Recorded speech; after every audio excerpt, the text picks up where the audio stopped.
This video is a brief introduction to the ways of pronouncing Latin that are accepted by scholarly sources in the 21st century.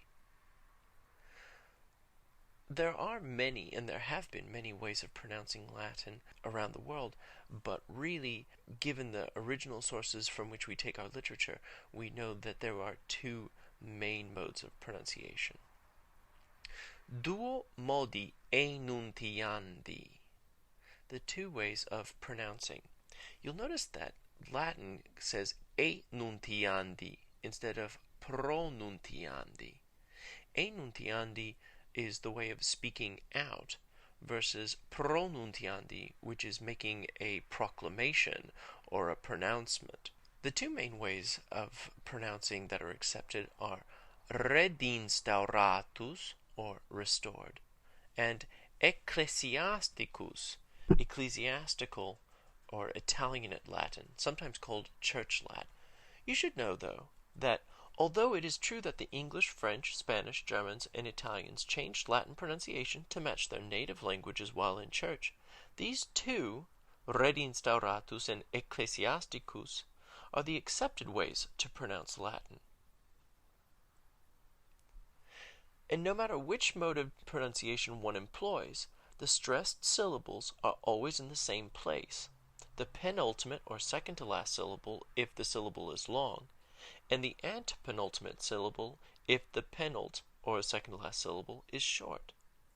And no letter ever goes unpronounced in the Latin language, no matter which pronunciation you choose to use. The two ways of pronouncing are best exemplified by two authors. Our first author, Cicero, or Cicero in English, would have used the pronunciation we call the restored pronunciation. We are restoring the pronunciation that Cicero and people who lived around his time used. Cicero would have pronounced his own name Cicero. Others that used the same pronunciation include Caesar, Virgil, Ovid, Catullus, Martial, Livy, Sallust, all the ancient authors that we have come to love and know. Petrarch, on the other hand, used the ecclesiastical pronunciation. He lived in the late Middle Ages, early Renaissance, and maybe he was partially responsible for the transition from the medieval ages to the Renaissance. Before you laugh too hard at this picture, just remember that he was wearing this corona laureata, the laurel crown, because he was the poet laureate of his time. And I think he was elected to poet laureate twice because of his excellence in Latin poetry and even a little bit in Italian poetry. Petrarch wrote letters to Cicero, who had long been dead, but Petrarch loved reading Cicero and wrote responses to some of Cicero's writing. Petrarch, without a doubt, would have called Cicero Cicero, because he would be using by then the Italianate or ecclesiastical pronunciation. But we know that at the time that Cicero lived, he was actually called Cicero because of Greek sources in biographies and in histories that wrote his name using kappa. And so we know that his name was pronounced without a doubt Ciceron. It's mainly through Greek sources that we learn how the pronunciation was in the ancient time that we now called the restored pronunciation. So let's take a look at a few sentences that exemplify the differences in the pronunciation. I chose these sentences because we use them in Certamen competitions. When the team first sits down to play, the moderator reads these sentences so that the students, or the competitors, can hear how he or she, the moderator, pronounces the Latin. Everybody has a little bit different way of pronouncing just because of accents, but no matter what, the vowels, the consonants should always be the same. So here's how this would sound using the restored pronunciation.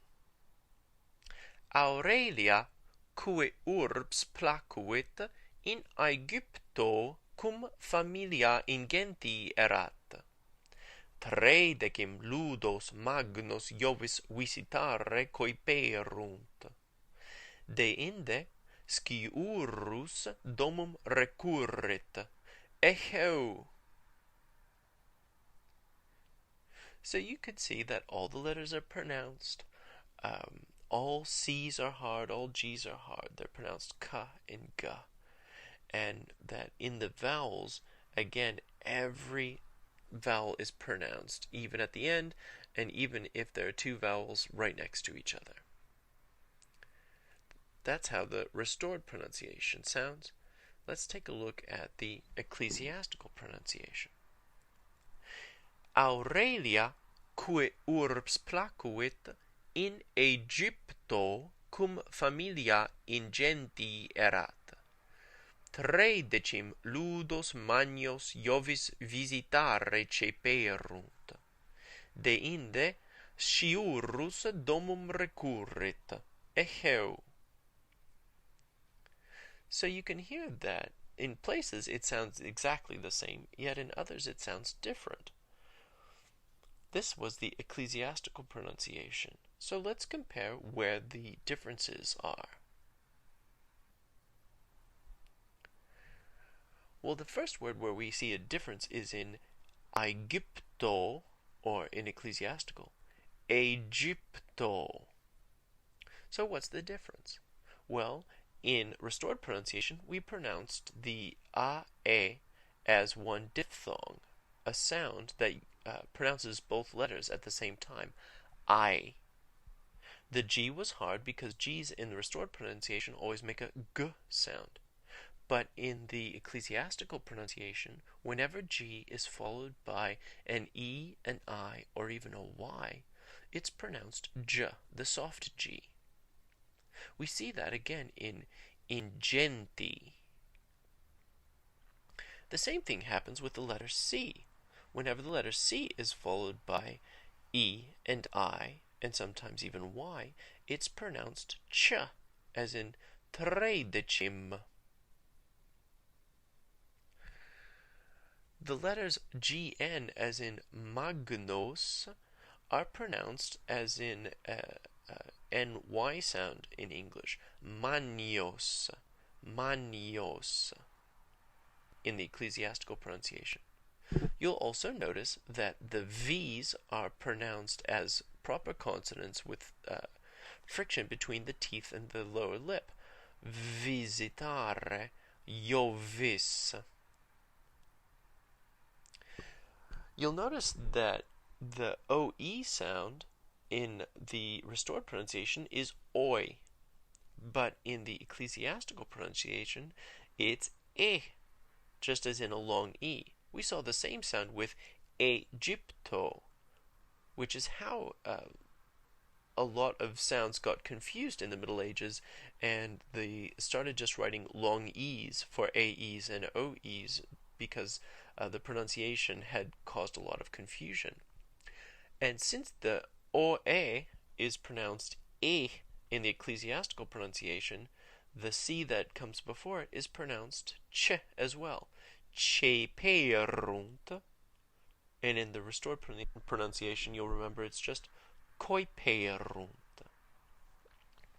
Finally, the last difference is in the word sciurus. In the Curtamen matches, they actually use the word equus, but equus doesn't point out that the SC changes if it's followed by an E, an I, or a Y in the ecclesiastical pronunciation. For the restored pronunciation, sciurus, there's no problem. For the ecclesiastical pronunciation, it actually changes to a sh sound. So the ecclesiastically pronouncing folks say sciurus. Sciurus. So listen to those one more time. Here's the restored pronunciation.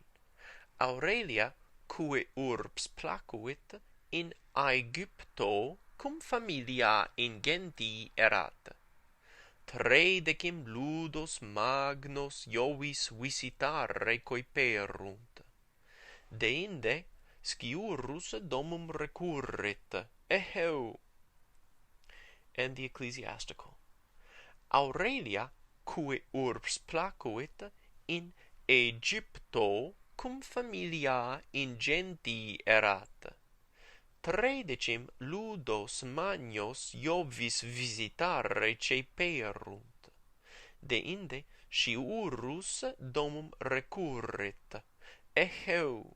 Before I wrap up the video, I just would like to say that it is really up to you which pronunciation you would like to use.